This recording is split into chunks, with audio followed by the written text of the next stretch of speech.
Ayan, tingnan nyo naman ang aming wall. Ginawang paper. Kanina rin dun sa isang wall, mas malala. Sige, try natin ito.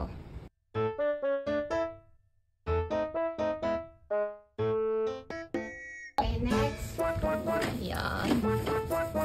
Tanggal natin. Sinawal tayo pagpunas. Ayan.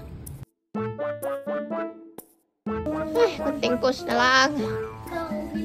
Ayan guys, pag may mga bata kayo at kailangan yung mag-erase ng drawings at colors at nagtitipid kayo, ito lang ang gagawin nyo. Ayan, natanggal na dito na part o.